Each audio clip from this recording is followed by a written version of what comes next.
afternoon. Thank you for coming out on a Saturday afternoon to listen to a candidate for office speak. I'm grateful that you would take time out of your weekend to do that. To Jeff and to all of those who helped organize this event and to encourage you to be here, thank you for that leadership. We appreciate it very much. I had a chance to share this story with this table over here as we were sitting and visiting before the program started, but on one of my trade missions to China when I was last governor, we took the largest delegation, state delegation, ever to go to China on a trade mission. And the Chinese government gave us incredible hospitality. They greeted us and were able to show us around in really remarkable ways. But one of the events was a very elaborate reception in Beijing, and we were in a historic building, and the idea for the reception was the Minnesota delegation was on one side of this very large ornate door, historic door, and the Chinese delegation was on the other side of the door, and the door was closed. And this federal official that was traveling with me as a matter of protocol from the U.S. side had more seniority or stature than I did, so the rule was he would be the one to open the door, and then the Chinese and Minnesota delegations would come together for reception and dinner. It was supposed to be a ceremonial moment. But nobody told him, as he was going to open this door, that he was supposed to push the door open. Instead, he grabbed this big gold, ornate, historic doorknob and yanked on it, and he ripped it right out of the door. And he was standing there with the doorknob. And then I got to the door and I said, let's gently open the door, and pushed it open. So that's a true story, and a story that I think sort of symbolizes the need for our country and China to open doors in ways that are constructive and friendly and mutually beneficial. And these types of dialogues for the Chinese Americans and American leaders and our counterparts in China, of course, are so very, very important. But again, thank you for having me here today. I was asked to touch on 3 or so of the most important issues or challenges or opportunities facing our great state, and so I'll do that and then leave time for questions as well and some dialogue. But I want to start with just talking about Minnesota's quality of life. For those of you who've had a chance to travel either here or internationally, I think you'll know, either because of what your eyeballs tell you or because what you can read in terms of the quality of our state, that Minnesota's quality of life is pretty high. We have a pretty diverse economy in Minnesota, with high-tech businesses, medical tech businesses as an example, agriculture, mining, and so much more. A very diverse economy. We have a highly educated population. We have a population that on per capita income compared to other states does pretty well. We have one of the highest concentrations of Fortune 500 companies per capita headquartered in our state. We have high rates of volunteerism, high rates of civic engagement, high rates of attendance at church or people's places of worship, high rates of engagement in voting, and the list goes on and on and on. But if you pick measures of sort of civic health, if you will, Minnesota ranks quite high on many of those measures. But for most people, in terms of their quality of life, it is important for quality of life for people to have access to good jobs. And so one of the things I want to talk to you about today is what we can do together, what I can do as the next governor of the state of Minnesota to keep and grow more good-paying jobs in our state. And so that's issue number 1, and that is to improve our job opportunities as a measure for quality of life in our state. And if you want to ask, how do we get more jobs in our state? Usually the answer to that question doesn't come from people who've never done it. The politicians, the bureaucrats, or people who've not been in that space. And so I go around the state and ask people who've actually provided jobs, what can we do in Minnesota to make it more likely that you'll start a business here, grow your business here, add more employees here, buy more equipment here, build a building here, conduct research and development here, innovate here, take risks here. And the answer to the question varies a little bit from company to company or entrepreneur to entrepreneur, but whether the business is small or medium or large, they basically say some version of, can you please do something to make the load lighter from government, not heavier? Can you do things to encourage me to be growing and expanding in our state, not discouraging me? Or more bluntly stated, many of them will just say, can you get the government off my back? And some talk about taxes, some talk about regulation, some talk about the slowness or incompetence of government or how it lacks common sense. But the overarching theme is, can you make the load from government lighter, not heavier? So it's more encouraging to me as an entrepreneur or a small business person or somebody who might want to start or grow a business in our state. So one of the things that comes up in that regard is taxes. And you may have noticed Minnesota has the 3rd highest income tax in the country. We have the 5th highest overall tax burden in the country. We offer no preferential rate. I suppose the children don't follow these details. But for capital gains, we tax all capital gains as ordinary income. Our state tax is out of line with other states. We have high property taxes, high sales taxes, and the like.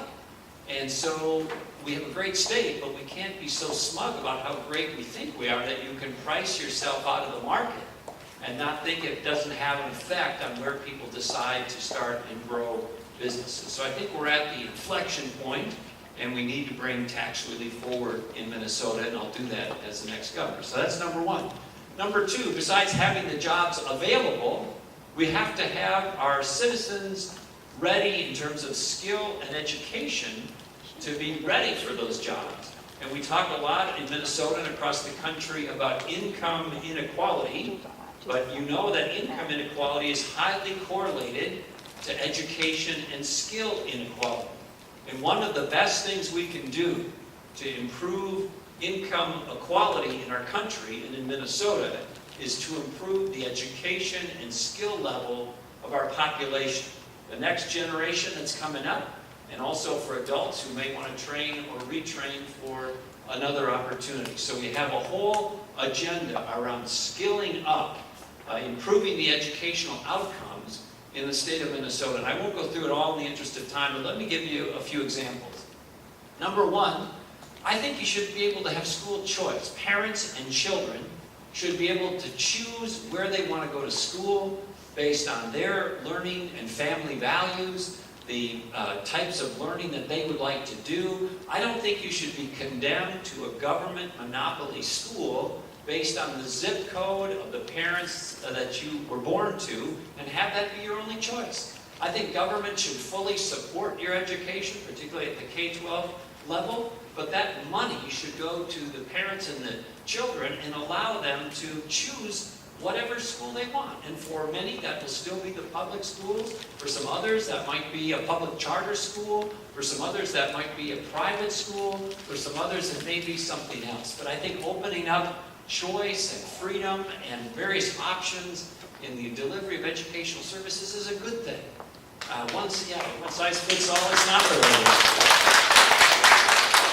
Two, you know that we want to encourage as many people to go on to college as possible, get a 4-year college degree, hopefully one that's lined up to the job market and it's relevant to the job market of the future.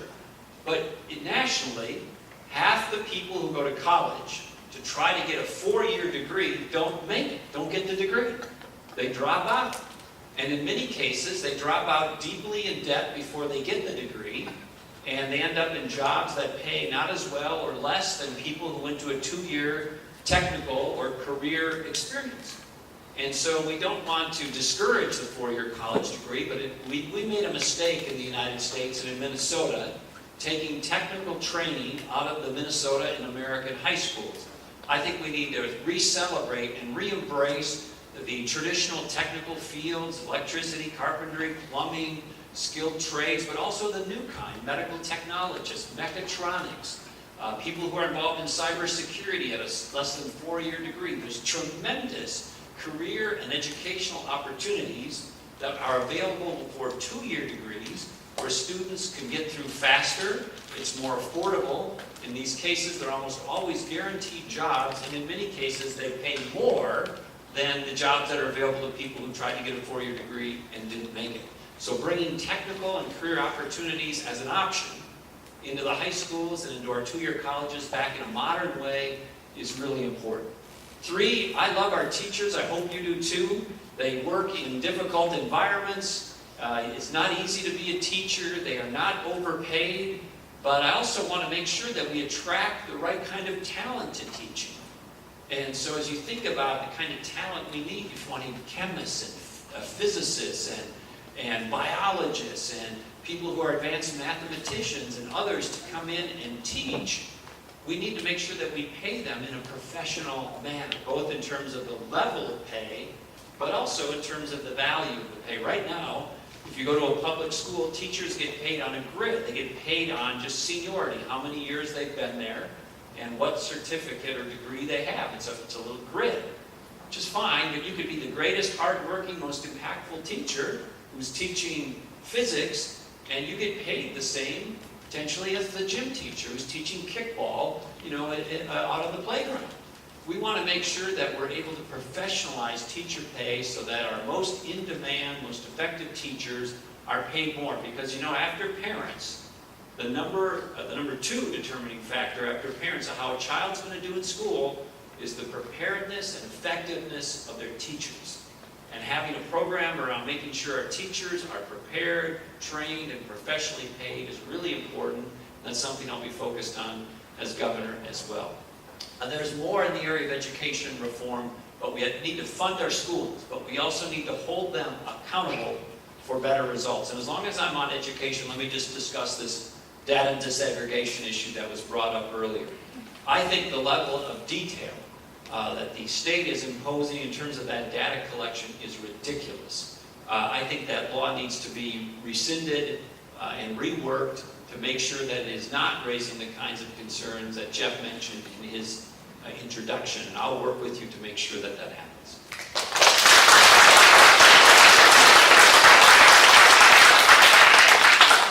The third thing I want to touch on, by way of just 3 priorities, there are many more issues, but we'll just leave it at these 3. So we talked a little bit about tax relief. We talked about education reform and what those 2 things mean to the future of job readiness and workforce readiness and quality of life and career opportunities in our state. But we also need to make sure that we do one other very important thing. That is, we need to bring down or hold down the cost of healthcare insurance in the state of Minnesota and in our country. It is going up too fast. It is making families stressed. It's making employers stressed. People, when you talk to them, are just saying, I can't keep up. And we talked a little bit earlier, Jeff did in his introduction, about people who are feeling squeezed. And so the wealthy are going to be fine. The poor in Minnesota have access to some pretty good programs, at least compared to other states. There's a lot of people in Minnesota who are working, sometimes a mom and a dad working very hard, but they can't get ahead. They're working very hard, sometimes 2 jobs, can't get ahead. Or if they are ahead, they're just a little ahead. And one missed paycheck or one bump in the road, and they fall back behind. And one of the things that's pressuring them is health insurance. So again, people's eyes glaze over when you get into the details of how to reform health insurance, so I won't go into it in great detail. But we have a system now where the doctors get paid for volumes of procedures. And no matter how good of a person you are, Zoe is a wonderful person, but she's a doctor, and she gets paid for performing volumes of procedures. What do you think Zoe's going to be thinking about? More volume. If you get paid for volume, you're going to produce volume. And if you're a patient and you don't really know the price of things, or you can't really find the price of things, and some third party manages the relationship, that's really not a market. So our Democrat friends, what they want to do is have our government take over the whole healthcare system. If there was a Democrat candidate, he or she would be telling you about something called single-payer healthcare.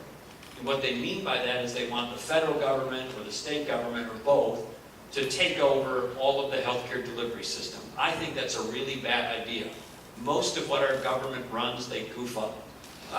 We do not want them fully in charge of your healthcare.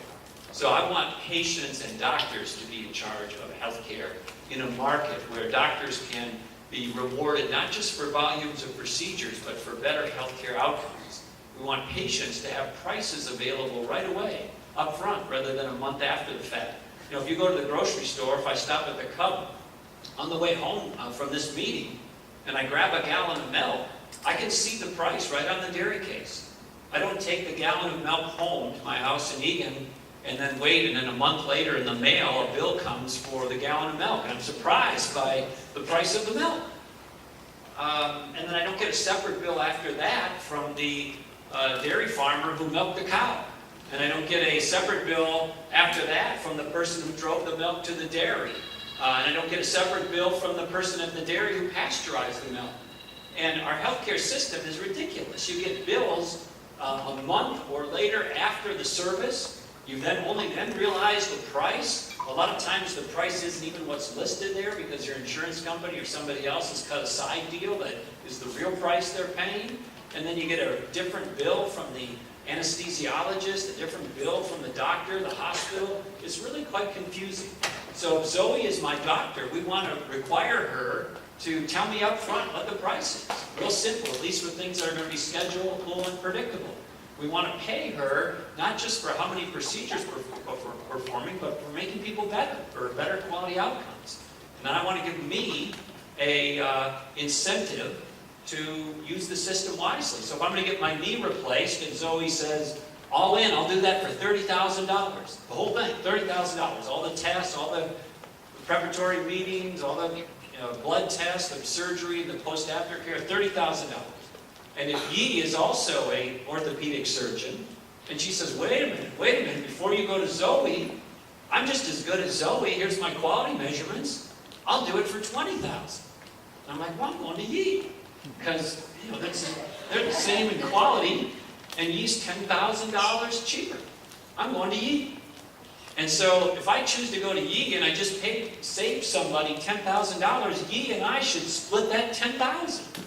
She's got an incentive to be efficient and offer a better price. I've got an incentive to go to Yi because I want to share that $10,000 with Yi. That's called a shared savings model. And that's the direction, one of the things we need to do in our healthcare delivery system. And again, it only works for things that are schedulable and predictable, but we've got to get pricing information in a user-friendly way in the hands of consumers. We've got to give doctors incentives to offer pricing and quality that people can understand up front. And then we've got to give people, patients, knowledge so that they can be smart shoppers and have an incentive to use the system more wisely than they do now. That's a little bit of an oversimplified example, but that's the direction we have to head. So let me close with that and just say thank you again for having me here today. As Jeff mentioned, the primary in Minnesota is August 14th, which is just now 10 days away. You don't have to vote just on August 14th. If you want to, you can. But early voting is open now. So if it's more convenient, you can go any Monday through Friday to either the City Hall or wherever the election office is in the area in which you live. And they'll give you a ballot, and you can vote anytime between now and August 14th. And a lot of people vote in November, but very few people vote in August. So, this group could be the margin of victory in the primary. So I hope that you'll vote. Thank you very much.